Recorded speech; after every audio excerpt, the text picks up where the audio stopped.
When I was a kid growing up in the Pennsylvania Dutch country, in southeastern Pennsylvania, I spent a lot of time underground.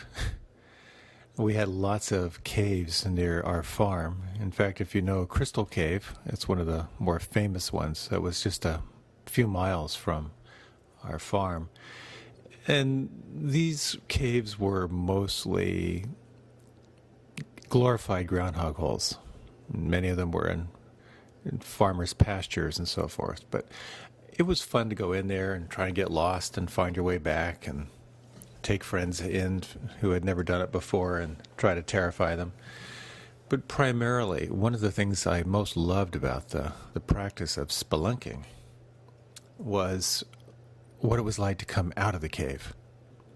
You'd be underground for 3-4 hours, and then when you would come up to the surface, there'd be this overwhelming sense of smell. There would be the smell of decay, the smell of life, this incredible richness that I just hadn't noticed before because I had taken it so for granted. And I think in many ways, mindfulness practice is very much like caving. You can spend a fair bit of time focusing on just pure awareness, on identifying what's here, what's true, etc., etc. It can be somewhat dry. But when you begin to explore the heart, you can begin to recognize a richness that just wasn't there before. I'd like to talk a little bit about one aspect of the heart, to talk about mudita, or unselfish joy, or sympathetic joy. What I'd like to talk about tonight are the characteristics of joy from the perspective of Buddhist psychology, a little bit on the other side of the coin, the shadow side of joy, which could be schadenfreude, or jealousy, or envy, or comparing mind. And then I'd like to talk about joy as a spiritual practice, how you can keep the inquiry of joy alive in your life. I'm a bit of a photography geek. I've had cameras and read about cameras and been fascinated by the technology of it all for many, many decades. And technology keeps evolving, and there's this amazing new technology out there that totally caught my mind. So I took the plunge, and I'm selling my old equipment. I'm moving on to a new system, and I just bought the Panasonic GH4. This shoots 4K video. Your television is probably 1080p. Well, this shoots 4K, so it's considerably more content and material in the image you get. And there are all kinds of other things about it that are really, really cool. But I was so into this camera, and it was a pretty big investment for me. Really looking forward to just how happy this was going to make me, only to realize that you need a master's degree in engineering to run this camera. It takes a lot of time and attention and study to operate something this complex. And maybe you know that feeling. A sense that there's something out there that's going to make you happy, and either it doesn't or you get used to it really, really soon. And this certainly ties into a major teaching of the Buddha. In his awakening, he recognized that everyone was looking for happiness in exactly the wrong way. If you are looking for happiness by seeking sense fulfillment or ego gratification, it's just not going to happen. Or it'll be there, but because it's born out of causes and conditions, it's subject to change. I like to think of this as the Zen of practice. You know, when I get a partner, Zen, I'll be happy. Or if we just have kids, Zen, I'll be happy. And if these kids would just go off to college, Zen, I know I'll be happy. And then usually, if I could just get rid of my partner, Zen, I'll be very, very happy. There's short-term joy and there's long-term joy. The term for happiness, ease, pleasure, and bliss is called sukha in Pali, the language of the Buddha. The opposite of this is stress or unsatisfactoriness or suffering, which is referred to as dukkha. So it becomes an interesting dance of sukha and dukkha, the sukha-dukkha waltz, if you will. Real joy and real happiness can only be cultivated when you focus on the long term. And joy in particular, it's a radical practice. It's saying, I am happy with this. Thank you for this moment. And mudita, or sympathetic joy, is a characteristic of the heart that is a relational quality. It is finding joy, vicarious joy, through the pleasure and the success of others. The traditional example of this is a parent watching a growing child, watching them become more successful and accomplish things. It's a very powerful experience to open to the joy of others. There are lots of shadow sides to this, of course. Many, many years ago, when I left my spiritual community rather abruptly through a number of crazy stories, out of my fear and desperation, I decided to jump into multi-level marketing, where you find people to get involved who become in your downstream. And whenever anyone was successful in my downstream, I was very happy for their success, but mostly because I was benefiting. In some way, they were working for me. So when we can be happy for the joys of another, that pure experience of joy, it's called mudita, this sympathetic joy. The opposite of that would be envy or jealousy, or that beautiful word, schadenfreude. We'll take a closer look at this, because it's important to look at what is not joy. There's a story that I love that's simply entitled Accident Report. This one needs an introduction so you won't get lost at the beginning. This man was in an accident at work, so he filled out an insurance claim. The insurance company contacted him and asked for more information. So this was his response. I'm writing in response to your request for additional information for block number 3 of the accident reporting form. I put poor planning as the cause of the accident. And you said in your letter that I should explain more fully, and I trust the following detail will be sufficient. I am an amateur radio operator, and on the day of the accident, I was working alone on the top section of my new 80-foot tower. When I had completed my work, I discovered that I had, over the course of several trips up the tower, brought about 300 pounds of tools and spare hardware. Rather than carry the now unneeded tools and materials down by hand, I decided to lower the items down in a small barrel using the pulley attached to the gin pole at the top of the tower. Securing the rope at ground level, I went to the top of the tower and loaded the tools and materials into the barrel. Then I went back down to the ground and untied the rope, holding it tightly to ensure a slow descent of the 300 pounds of tools. You'll note in block number 11 of the accident reporting form that I weigh only 155 pounds. Due to my surprise of being jerked off the ground so suddenly, I lost my presence of mind and forgot to let go of the rope. Needless to say, I proceeded at a rather rapid rate of speed up the side of the tower. In the vicinity of the 40-foot level, I met the barrel coming down. This explains my fractured skull and broken collarbone. Slowed only slightly, I continued my rapid ascent, not stopping until the fingertips of my right hand were 2 knuckles deep into the pulley. Fortunately, by this time, I had regained my presence of mind and was able to hold on to the rope in spite of my pain. At approximately the same time, however, the barrel of tools hit the ground and the bottom fell out of the barrel. Devoid of the weight of the tools, the barrel now weighed approximately 20 pounds. I refer you again to my weight in block number 11. As you might imagine, I began a rapid descent down the side of the tower. In the vicinity of the 40-foot level, I met the barrel coming up. This accounts for the 2 fractured ankles and the lacerations of my legs and lower body. the encounter with the barrel slowed me enough to lessen my injuries when I fell onto the pile of tools, and fortunately, only 3 vertebrae were cracked.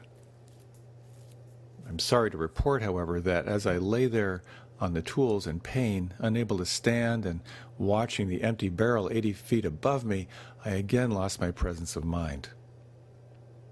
I let go of the rope. Yeah, there's something kind of awful and pathetic about that story, but there's also something very funny. And I think it's the fact that we can sort of relate to it.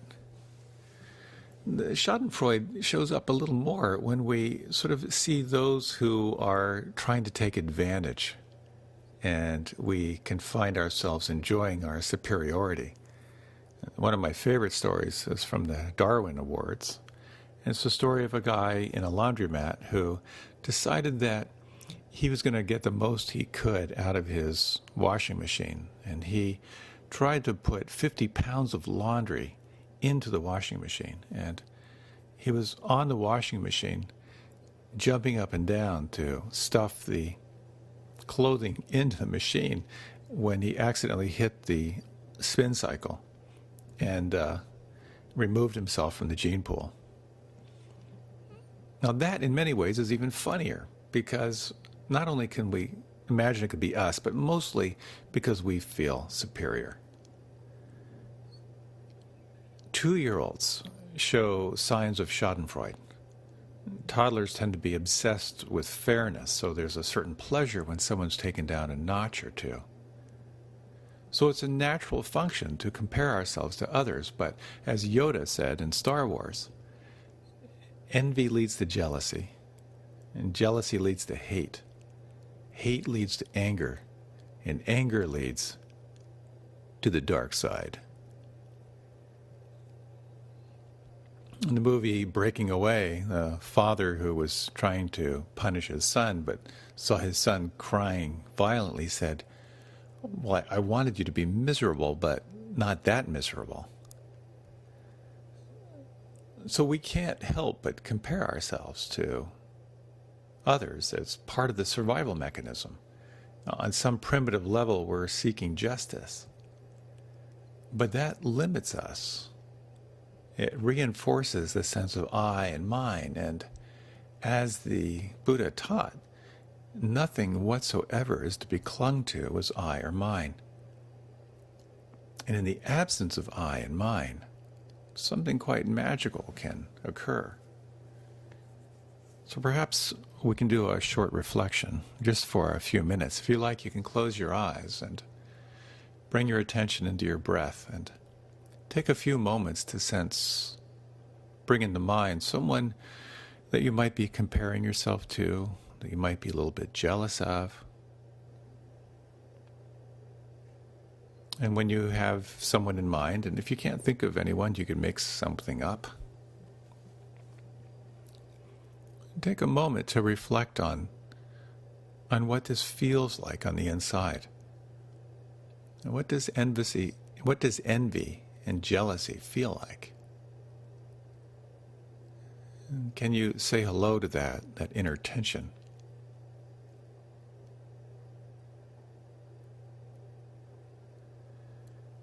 And as you let this felt sense know that you see it, you might sense if you can hold this in some kind or loving presence, and notice how it might shift or move or change.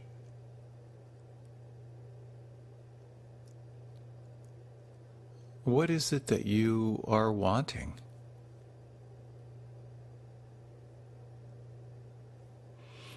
What are you believing about yourself in this particular situation? What would you say is the core belief? And you might inquire as to whether that belief is true and what it feels like when you think that thought.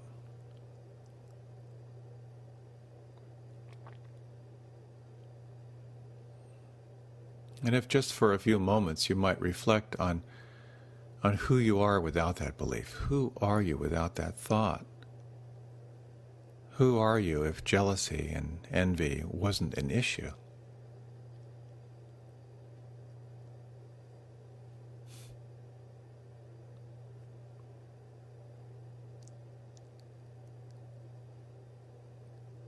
And if you like, you can deepen the breath and let your eyes open.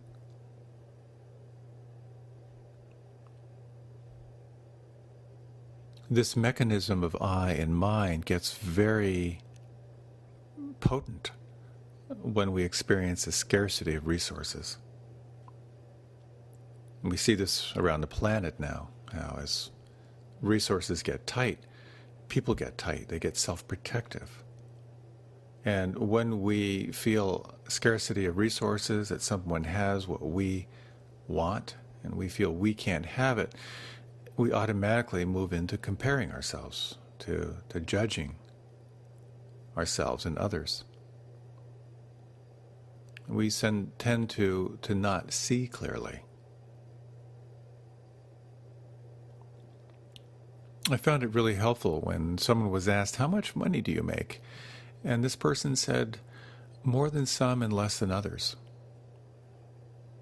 When I reflect on that phrase, it has a very powerful way of neutralizing a sense of not enough. Because the truth is, I have more money than some, and I have less than others. How talented are you? Chances are, more than some and less than others. Nothing whatsoever is to be clung to as I or mine.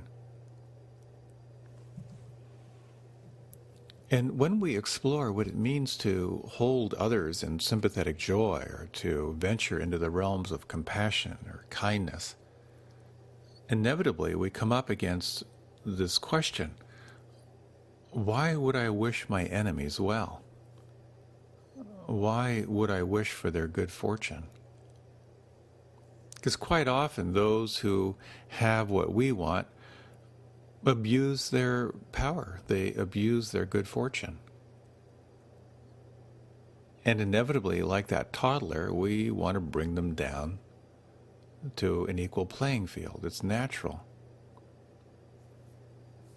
But at the same time, when greed and hatred are lessened, we become more generous, we become more compassionate, we become more joyful. So if your enemies actually felt ease, felt happiness, there's a good chance that they would be easier to live with, easier to get along with. But just as when we speak in anger,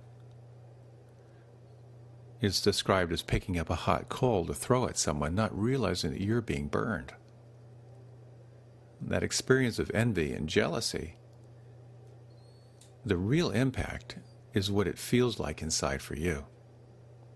And when you can neutralize that, or even counter that with a quality of sympathetic joy, of compassion, kindness, the real benefit, the real payoff is you.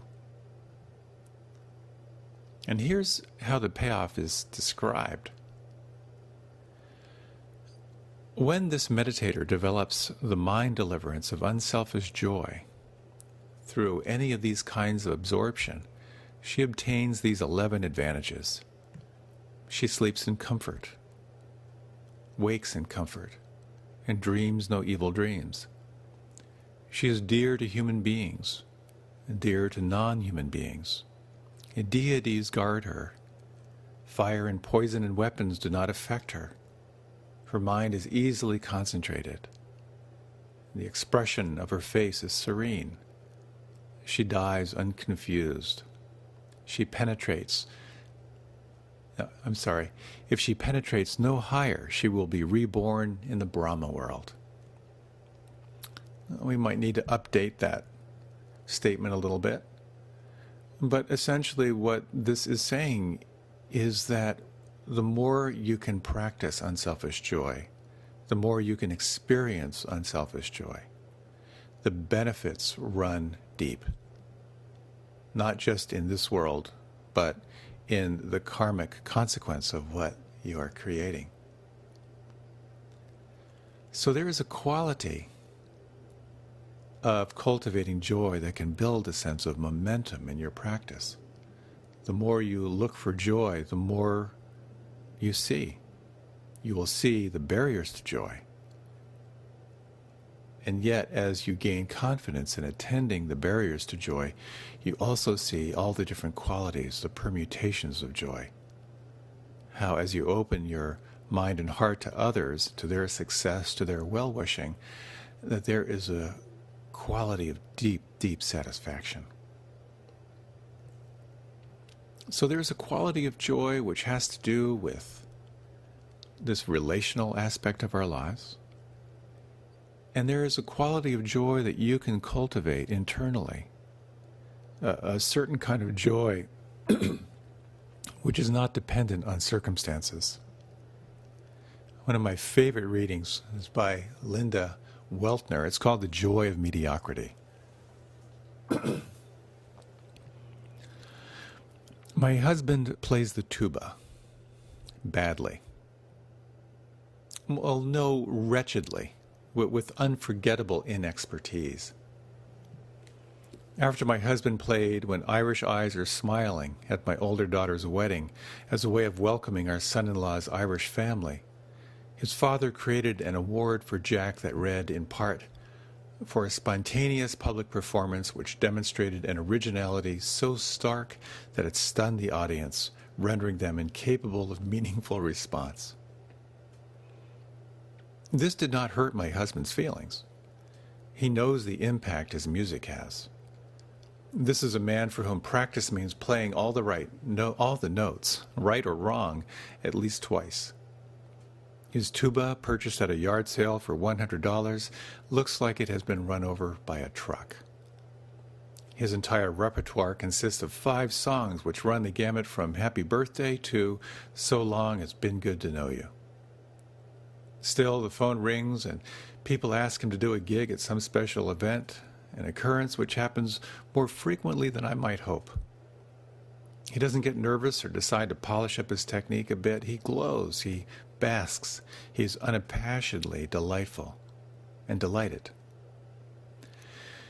At his first note, audiences burst into hysterical laughter, and the more earnestly my husband attempts to render a recognizable melody, the harder they laugh until they leap to their feet, choking and cheering. I understand why he's in demand.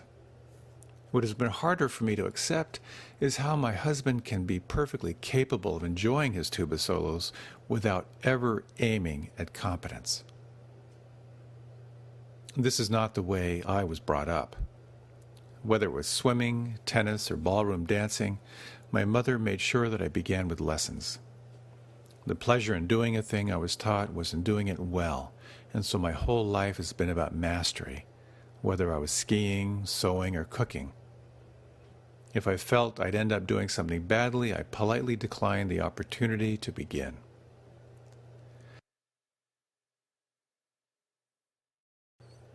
That seemed a perfectly sensible way to operate until I started dancing for exercise 3 months ago.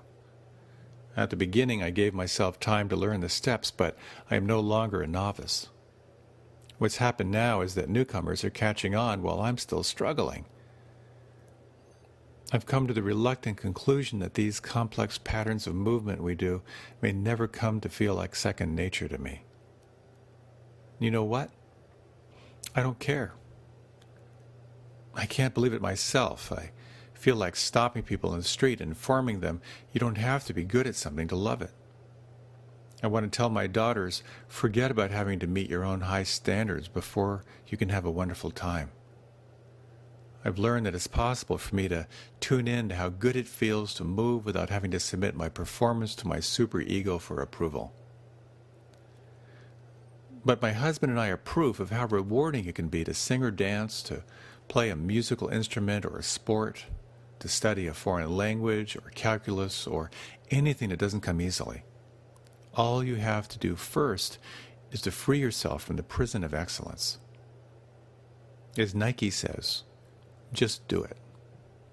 Oops, Add one more word. Just do it. Badly.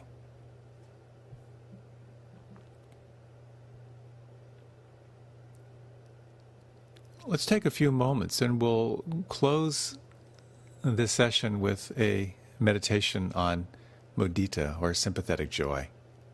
And we'll start by closing the eyes. And with your eyes closed, you might take a few deep breaths.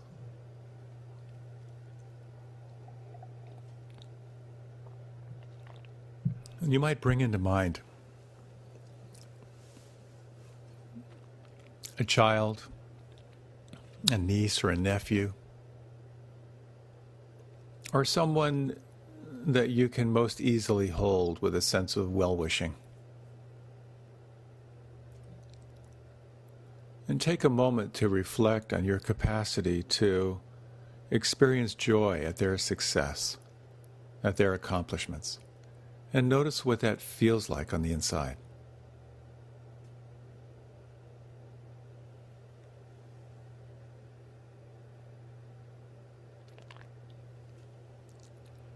You might let your attention open to others who just naturally come into your awareness, and in your own way offer them well-wishing. Imagine them feeling accomplished and successful, and imagine what it would feel like to feel their joy, their happiness.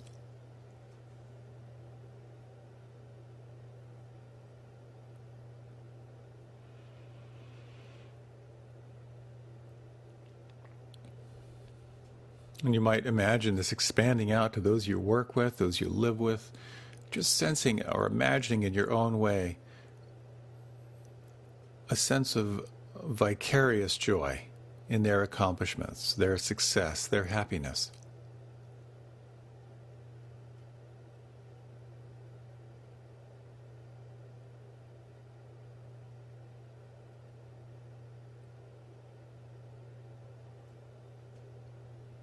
And imagine in your own way this capacity for joy, opening and widening out to embrace all beings.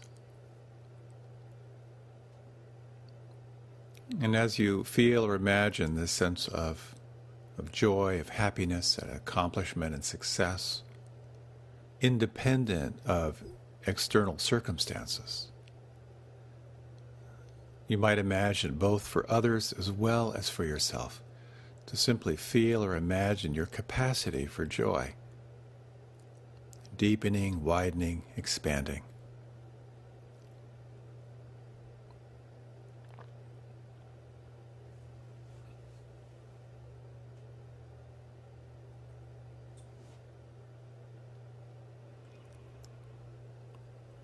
In your own time, you can deepen the breath and let your eyes open. Mindfulness practice cultivates wisdom, the capacity to recognize what is true. And at the same time, like coming out from a cave, coming from underground into the light of day, a mindfulness practice can awaken you to joy, to kindness and compassion, to a certain quality of steadiness, this presence of who you are,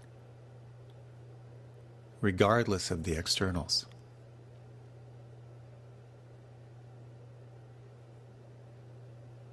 Thank you for your kind attention, and may you and Joy have a wonderful adventure together.